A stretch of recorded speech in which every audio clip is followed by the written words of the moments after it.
right, so for 4.6, we're going to do this thing called completing the square. Now, there's three methods that you can use to solve quadratics.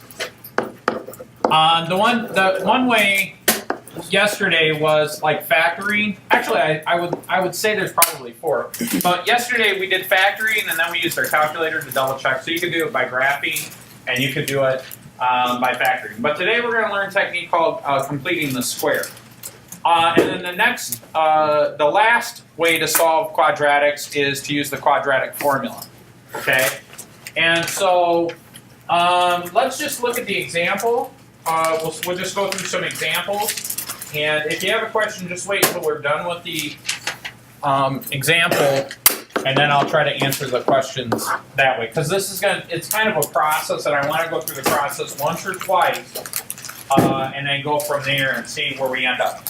So if I have 4x squared plus 10 is equal to 46.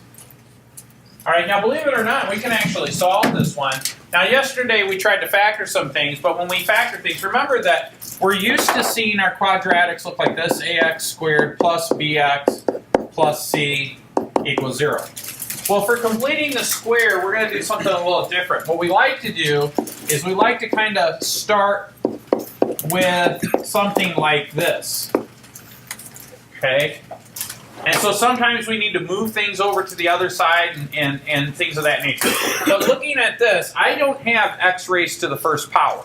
So I don't have a b, right? So let me move all the c, or in other words, I always want this constant when we're completing the square. I want the constant always to the right.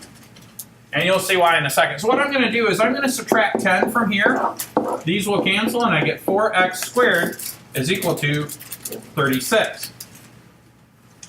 Now, from here, there are two things that I could try to do. All right? I think what I'm going to try to do is I'm going to divide by 4. Now, the only reason I'm doing that is because I know that 4 divides into 36 evenly.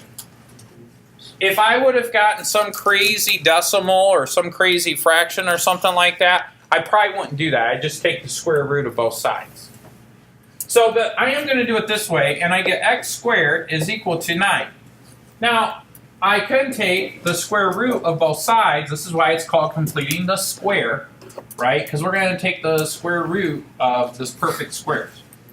And so then I get x is equal to, now remember this.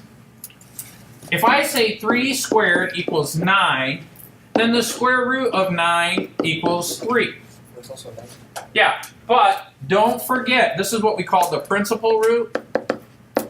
This is the positive root, but don't forget that if I take negative 3, now remember, notice I have the negative 3 in parentheses. If I square that, that's equal to 9, so then the square root of 9 can also be negative 3. Now we would usually write this as plus or minus 3. What does that mean? That means that my solutions are x equals 3 and x equals negative 3. Any questions on that?